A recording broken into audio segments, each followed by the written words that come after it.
Hi, welcome to Miss Music, or welcome back to Miss Music. Now, I try not to listen to tracks pre-release before the actual release of a new album. I think singles, we would have called them in the past.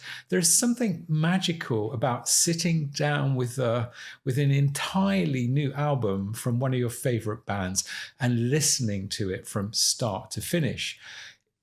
If you've been watching these videos, then you know that I really do like the Throwing Muses. It's one of my favorite bands. I've been listening to their new album for a few days now, but I thought I'd share some of my very first impressions. So do hit the like button and let's make more people aware of this album and this absolutely fantastic group. And hit the subscribe button if you want to join in the conversation. There was once a time when individuals could theoretically read every book ever written, a long time in the past. And I wonder if the same was ever true for music. Was there a time when you could listen to everything that had ever been written musically? Today, with so much music and so many bands, only a few endure beyond their first few releases, and even fewer get to craft careers that span generations, thus building their own musical legacies. The Throwing Muses, whose career now spans some 44 years, epitomise such a legacy. While they continuously strive to innovate, they also possess a really rich heritage on which to draw. Moonlight Concessions, the Throwing Muses' 11th studio album, shifts from the heavily distorted riffs of past albums to a more contemplative space, creating a sonic landscape steeped in mood and emotion. Now, I've read some critics who have noted that Moonlight Concessions feels like a continuation of Kristin Hersh's previous release, Clear Pond Roads. And I guess while the opening track, Summer of Love, indeed kind of serves as a bridge, I suppose, between the two albums, Moonlight Concessions resonates more with, in my mind, it resonates more with early Throwing Muses work like House Tornado and The Fat Skier. Tracks like Theremin echo the Muses' early records. If you go back to those records, some of those tracks had quite simple repeating guitar rhythms. Tracks like You Cage, for example.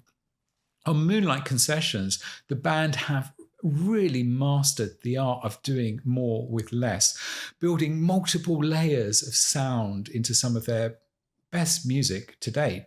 After a few listens, I noticed that it was quite difficult to pick out the drums and the bass, and that's because rather than having their own distinct lines, they are together artfully building an atmosphere rather than a rhythm. On this album, also, the cello plays a more important role than it has on past albums.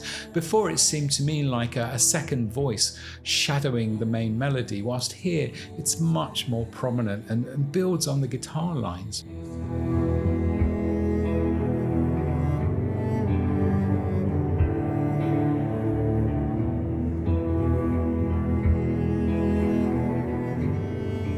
Kristin Hersh's vocals on this track in particular are distant in the mix, giving the impression that she's singing through a musical haze, making her voice seem spectral, as if she's almost haunting the song.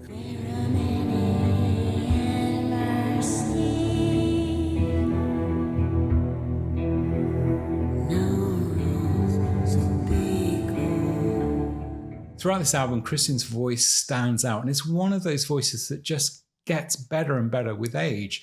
Kristin Hersh's vocal phrasing has always been striking, with this kind of unexpected elongation of words that stretch the melody's fabric. Are you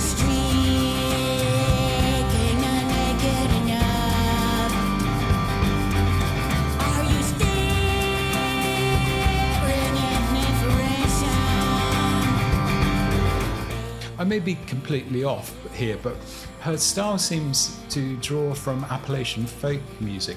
Those singers, according to Cecil Sharp, develops a style where the vocal would dwell arbitrarily upon certain notes of the melody. And I think Kristin also does this to create a strong and emotively powerful vocal style. And it's a vocal style that is really her own. Drawing on those folk traditions makes the songs on this album at once seem both new and old, as if they were reinterpretations of folk songs that are already hundreds of years old. This feeling of tradition drawn from musical history and also tradition drawn from the muse's own history is palatable on the track Albatross.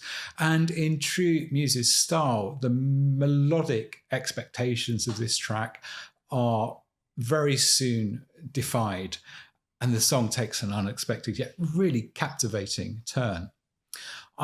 I cannot cover all the tracks after listening to Moonlight Concessions a few times, but the album is captivating and it reveals something new to me each time I listen to it. When I can finally get hold of the lyrics, then a whole lot of new stories will unfold.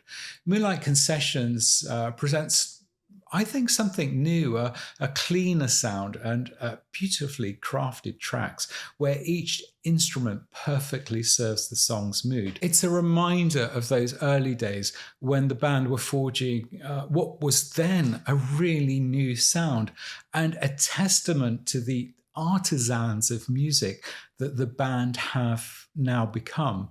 Overall, Moonlight Concessions is a testament to the Throwing Muses' enduring legacy and the ability to evolve whilst remaining rooted in their unique musical identity. It's a brilliant album. Listen to it, go out and buy it, press the like button, get more people listening to this album. I'm stopping, and the first thing I'm going to do now is go back and listen and re-listen to this fabulous piece of work. Thanks for watching.